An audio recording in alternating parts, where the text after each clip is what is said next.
नमस्कार दोस्तों, स्वागत है आप सभी का आपके अपने ऐसे YouTube चैनल पर। दोस्तों, एनसीईआरटी के तारतम्य में आज हम पढ़ेंगे पॉलिटिकल साइंस के चौथे चैप्टर में कानून की समझ को। दोस्तों, एनसीईआरटी के कक्षा 7 का पाठ्यक्रम है और हम जैसे कि पिछले अध्याय में कानून के बारे में जानने के लिए हमने कहा था कि हम चैप्टर 4 में पढ़ेंगे, तो हम आज चैप्टर 4 में आ चुके हैं और इसी कार्यक्रम को हम आगे बढ़ाते हुए, इसी तारतम्य को आगे बढ़ाते हुए कानून की समझ के बारे में जानेंगे। आज बहुत सारी चीज़ों के बारे में जो चर्चा होगी वो कानून के पक्ष में रहते हुए करेंगे। चलिए जानते हैं किस तरीके से कानून हमारी मदद करता है और हमें कानून का पालन करना चाहिए। आइए शुरू करते हैं कानून की समझ से। आप कुछ कानून से परिचित होंगे। शायद आपको शादी की उम्र सीमा या मताधिकार की उम्र सीमा का पता होगा। संभव है कि आप संपत्ति को खरीदने बेचने के कानून को भी जानते हो। यदि आप यह जान चुके हैं कि कानून बनाने का जिम्मा संसद का होता है, क्या ये कानून सभी पर लागू होते हैं? नए कानून किस तरह से अस्तित्व में आते हैं? क्या कोई कानून अलोकप्रिय या विवादास्पद भी होता है?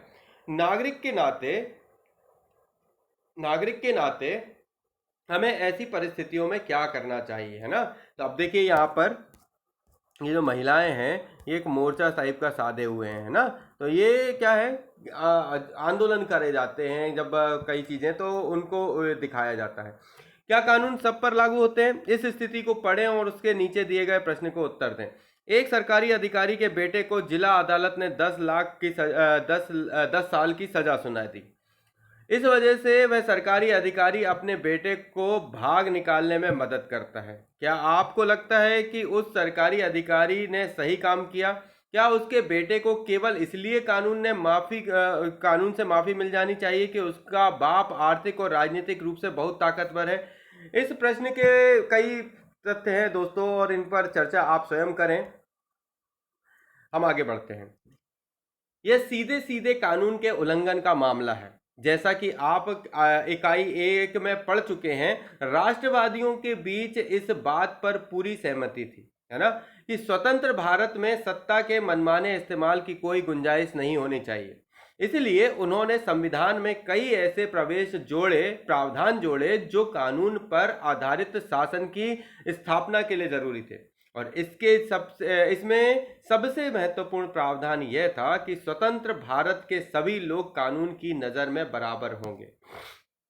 हमारा कानून धर्म, जाति और लिंग के आधार पर लोगों के बीच कोई भेदभाव नहीं करता। कानून के शासन का मतलब है कि सभी कानून देश के सभी नागरिकों पर समान रूप से लागू होते हैं। कानून के ऊपर कोई व्यक्ति नहीं है, चाहे वह सरकारी अधिकारी हो या धन्ना सेठ हो, और यहाँ तक कि राष्ट्रपति ही क्यों ना हो।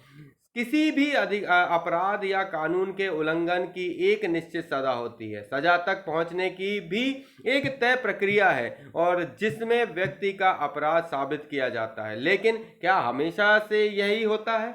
ऐसा ही है।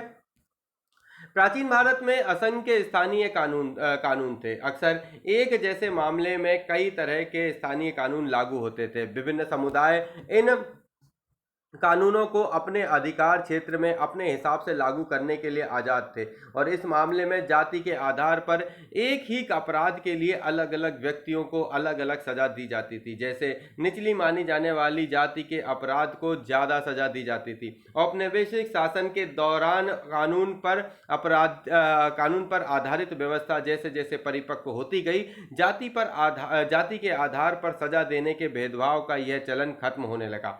बहुत सारे लोग मानते हैं कि हमारे देश में कानून के शासन की शुरुआत अंग्रेजों ने की थी। इतिहासकारों में इस बात पर काफी विवाद रहा है और इसके कई कारण हैं।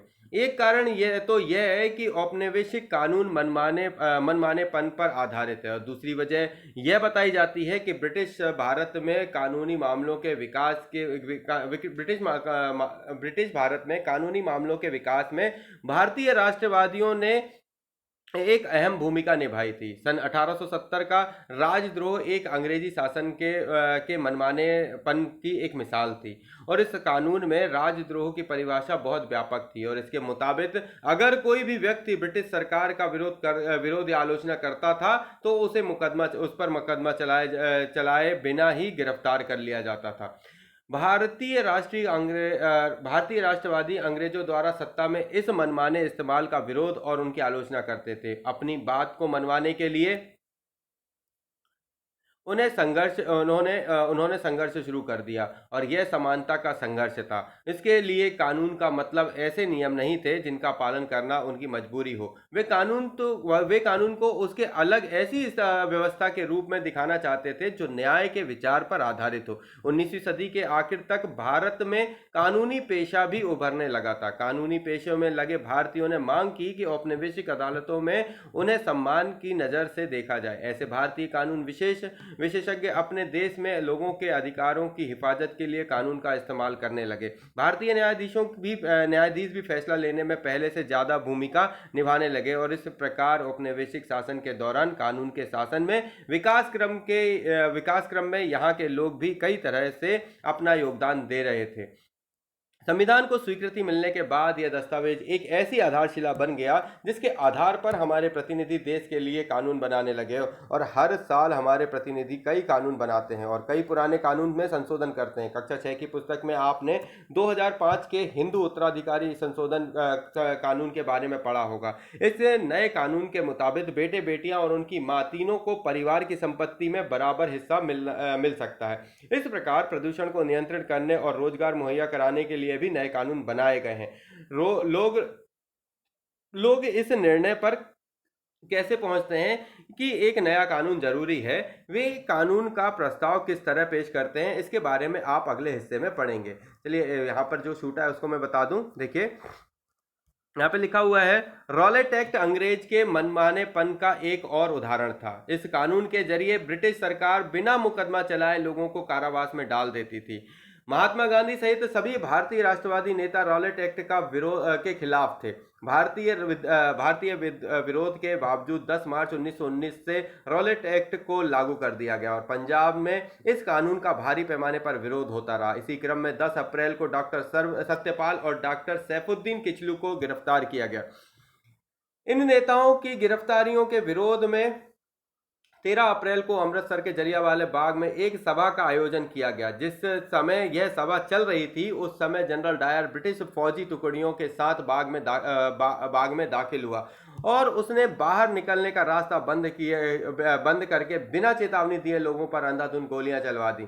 इस हत्याकांड में कई सौ लोग मारे गए और असंख्य जख्मी हुए। मरने और घायल होने वाले में बहुत सारी औरतें और बच्चे भी थे। इस पेंटिंग में जलियांवाला बाग जनसंहार के समय हुई गोलीबारी का एक दृश्य आपके सामने दिखाया गया है। देखिए किस तरीके से ये जनरल डायर की जो सेना है वो लगी हुई है और इस तरीके से उस पूरे बाग में लोग जो हैं, बहुत सारे लोग थे और उन सभी पर लगातार गोलियां चलाई गई। तो ये एक बहुत ही बेकार मतलब परिस्थिति जब लोगों के सामने इस तरीके से घटी और उनकी मानसिकता क्या रही होगी। इन्हीं सभी चीज़ों को रोकने के लिए कहीं ना कहीं कानून की आवश्यकता थी और इसीलिए लोगों ने क्या किया, विरोध किया। इस किताब में मनमाना शब्द का इस्तेमाल पीछे भी आ चुका है। अध्याय 1 में शब्द संकलन में आप इसका मतलब पढ़ चुके हैं। अब एक कारण बताइए कि आप 1970 के राजद्रोह कानून को मनमाना क्यों मानते हैं और 1870 के राजद्रोह कानून को मनमाना क्यों मानते हैं। 1870 का राजद्रोह कानून किस प्रकार कानून के शासन का उल्लंघन करता है, तो इसको एक बार फिर से पढ़िए, आप इसका आंसर दे पाएंगे। नए कानून किस तरह बनते हैं, जानिए। कानून बनाने में संसद की एक महत्वपूर्ण भूमिका होती है। यह प्रक्रिया कई तरह से आगे बढ़ती है। आमतौर पर सबसे पहले समाज के विभिन्न समूह ही किसी खास कानून के लिए आवाज उठाते हैं और यह संसद की जिम्मेदारी है कि वह लोगों के सामने आ रही समस्याओं के प्रति संवेदनशील हो। आइए देखें कि घरेलू हिंसा का सवाल किस तरह संसद के सामने आया और घरेलू हिंसा की रोकथाम पर कानून बनाने की प्रक्रिया क्या थी। जब परिवार का कोई पुरुष सदस्य, आमतौर पर पति, घर की किसी औरत, आमतौर पर पत्नी के साथ मारपीट करता है, उसे चोट पहुंचाता है या मारपीट अथवा चोट की धमकी देता है तो इसे घरेलू हिंसा कहा जाता है। औरत को यह नुकसान शारीरिक मारपीट या भावनात्मक शोषण के कारण पहुंच सकता है। यह शोषण मौखिक, यौन या फिर आर्थिक शोषण भी हो सकता है। घरेलू हिंसा कानून 2005 में महिलाओं की सुरक्षा की परिभाषा ने घरेलू शब्द की समझ को और अधिक व्यापक बना दिया। अब ऐसी महिलाएं भी घरेलू दायरे का हिस्सा मानी जाएंगी जो हिंसा करने वाले पुरुषों के साथ एक ही मकान में रहती हैं या रह चुकी हैं। तो आगे बढ़ते हैं। यहाँ पर देखिए कुछ न्यूज़ का कटिंग दिखा हुआ है और इसके बारे में जानकारी है। न्यूज़ डेली जो है वो उस पर लिखा हुआ है, अक्टूबर 2006 का कोई पाठ है। अरे साजिया, आज का अखबार पढ़ा तुमने? ये महिलाओं के लिए कितनी बड़ी बात है ना। महिलाओं के लिए ही क्यों, हिंसा मुक्त परिवार तो सबके लिए ही अच्छे हैं। देखो ना कुसुम, इस कानून को बनने में कितना वक्त लग गया, बल्कि पहले तो हमें नए कानून की ज़रूरत ही साबित करनी पड़ी। कुसुम और साजिया एक महिला संगठन की सदस्य हैं और उन्हें इस सफ़र की एक कड़ी याद है। तो दोनों ने इस चीज़ों पर अप्रैल 1991 दफ्तर का एक आम दिन। मुझे सलाह चाहिए, मेरा आदमी मुझे पीटता है। मैंने अभी तक किसी से यह बात नहीं बताई, मुझे बड़ी शर्म आती है, पर अब बर्दाश्त नहीं होता। लेकिन मेरे पास कोई और चारा नहीं, मैं कहाँ जाऊँ। मेरा बेटा और बहू मुझसे बहुत बुरा बर्ताव करते हैं, बहुत भला बुरा कहते हैं मुझे। मैं अपने बैंक खातों का भी इस्तेमाल नहीं कर सकती। वे चाहे तो मुझे घर से भी निकाल सकते हैं। मैं पुलिस के पास नहीं जाना चाहती। मैं तो बस यह चाहती हूँ कि मारपीट बंद हो जाए। मैं बस यह चाहती हूँ कि मुझे मेरे घर से ना निकाला जाए। बदकिस्मती से मौजूदा कानून फौजदारी कानून है, उसमें ये दोनों रास्ते मुमकिन नहीं हैं। सन 1990 के दशक में विभिन्न मंचों में से एक नए कानून की मांग उठती है। हमने कई महिलाओं की आप बीती सुनी है। हमने देखा है कि महिलाएं मारपीट से बचाव चाहती हैं, वे अपने मकान में रहना चाहती हैं। कई बार उन्हें सिर्फ थोड़ी सी राहत की दरकिनार होती है। इस मुद्दे से निपटने के लिए एक नया नागरिक कानून होना चाहिए। जन सुनवाई। आगे बढ़ते हैं, इधर पे देखते हैं। सन 1999 में कानून के विद्यार्थियों और वैज्ञानिकों के संगठन लॉयर्स कलेक्टिव ने राष्ट्रव्यापी चर्चा के बाद घरेलू हिंसा रोकथाम सुरक्षा विधेयक का मसौदा तैयार किया और इस विधेयक को बहुत सारे लोगों को पढ़ाया गया। घरेलू हिंसा की परिभाषा में शारीरिक, आर्थिक, यौन और मौखिक व भावनात्मक दुर्व्यवहार को भी शामिल किया जाना चाहिए।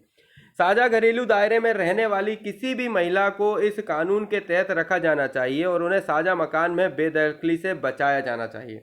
और आर्थिक मदद के बारे में क्या ख्याल है?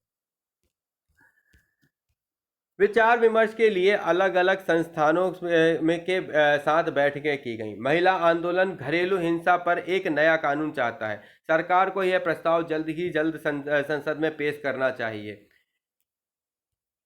इस विधेयक आखिरकार 2002 में यह विधेयक संसद में पेश कर दिया गया, लेकिन इस विधेयक में कोई भी वो बात नहीं जो हमने सुझाई थी। हमें विधेयक के इस रूप का विरोध करना चाहिए। चलो संवाददाता सम्मेलन बुलाते हैं। साथ ही कंप्यूटर पर एक ऑनलाइन याचिका भी शुरू करनी चाहिए ताकि इंटरनेट पर लोग तुरंत अपनी राय दे सकें।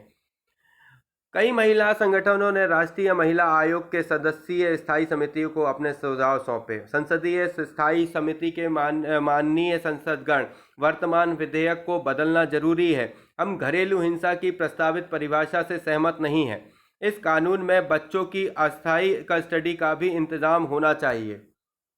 दिसंबर 2002 में स्थायी समिति ने अपनी सिफारिश राज्यसभा को सौंप दी और इन सिफारिशों को लोकसभा में भी पेश किया गया। कमेटी की रिपोर्ट में महिला संगठनों की ज़्यादा मांगों को स्वीकार कर लिया गया। 2005 में संसद के सामने एक नया विधेयक पेश किया गया। दोनों सदनों की से मंजूरी मिल जाने के बाद उसे राष्ट्रपति के पास स्वीकृति के लिए भेज दिया गया और सन 2006 से घरेलू हिंसा महिला सुरक्षा कानून लागू हो गया।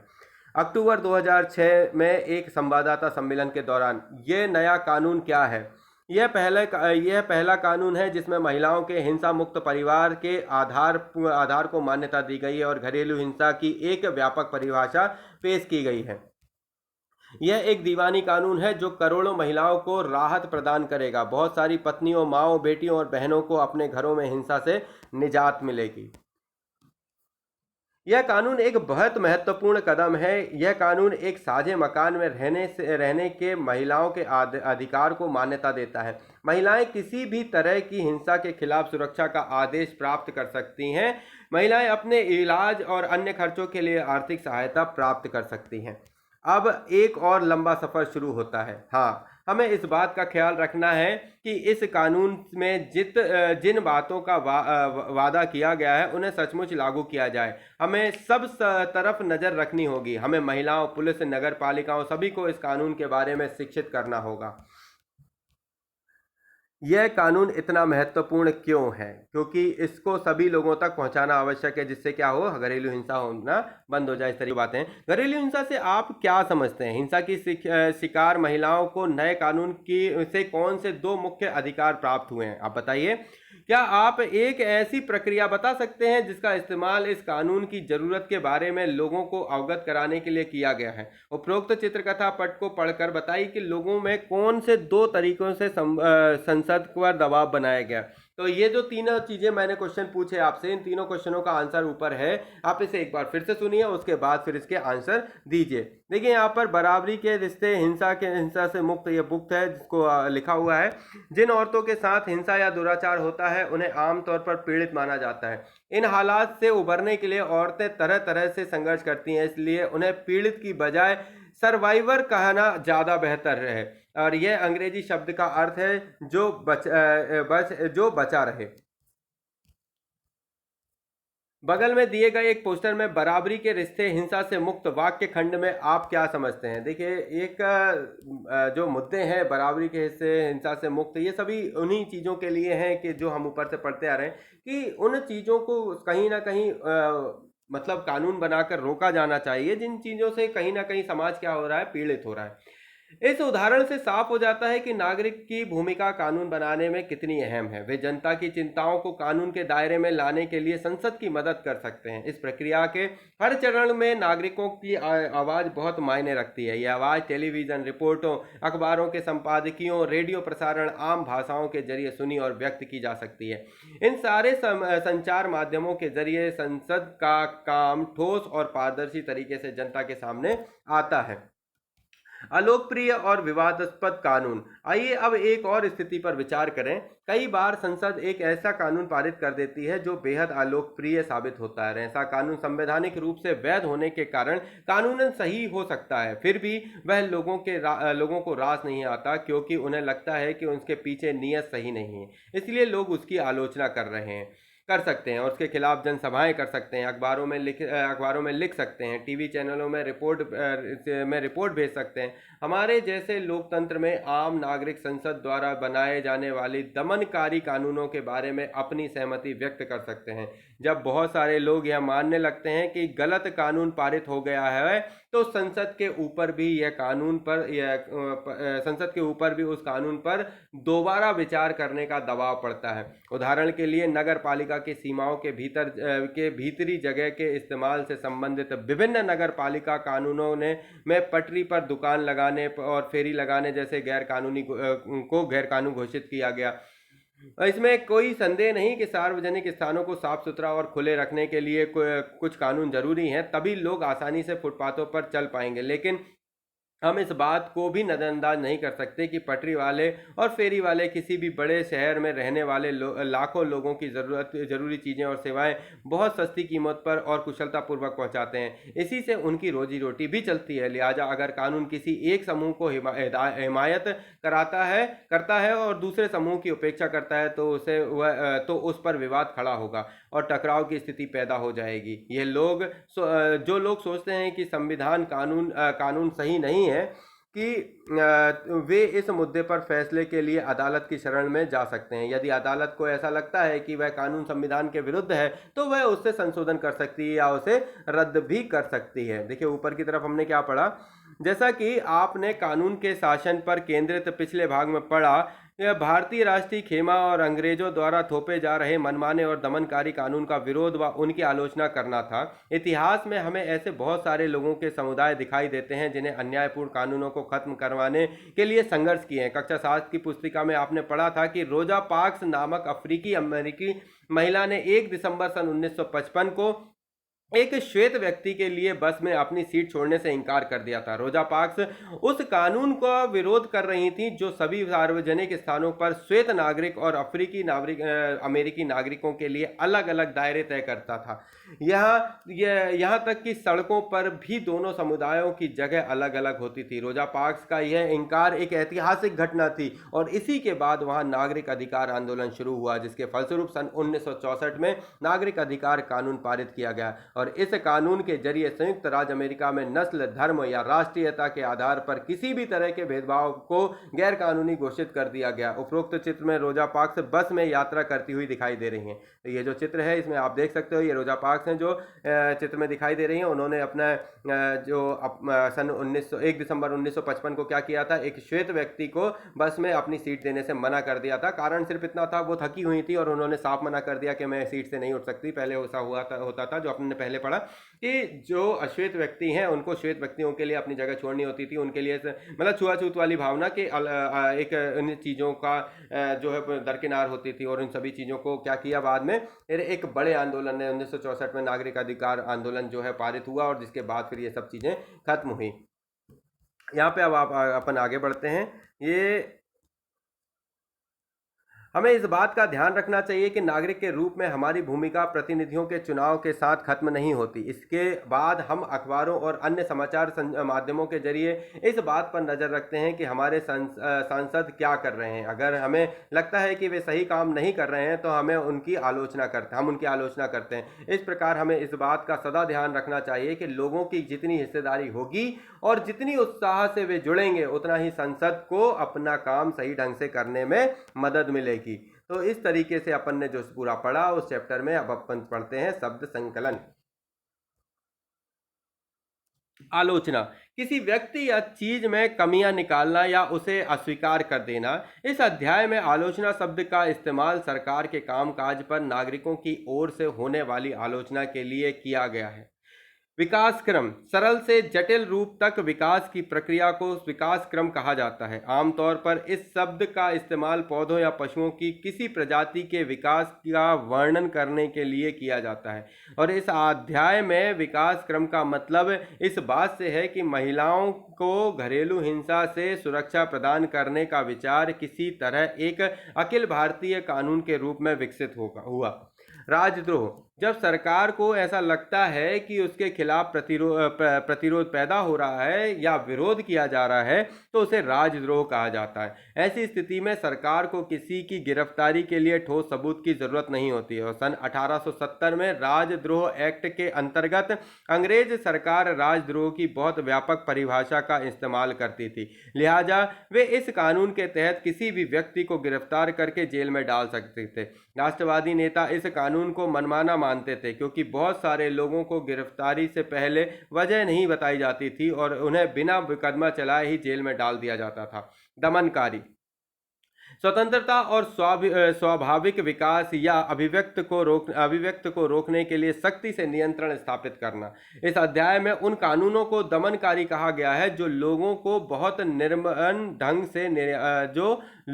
निर्मम ढंग से नियंत्रित करते हैं और उन्हें सभा करने व अपनी बात कहने सहित मौलिक अधिकारों का इस्तेमाल करने से रोक देते हैं। तो ये सारी चीज़ें जो है हमने पढ़ी, इन सभी चीज़ों के कहीं ना कहीं हमारे कानून से संबंधित मुद्दे थे जिन्हें हमने जाना। और इसी क्रम में हमने अपने आज अध्याय 4 को कंप्लीट किया, कानून की समझ को हमने सीखा। ऐसे ही क्रम को लगातार हम बनाए रखेंगे तब तक जब तक हमारे पास कुछ खास नया नहीं है। आप सभी से लेते हैं इजाज़त। जय हिंद, जय भारत। थैंक यू दोस्तों।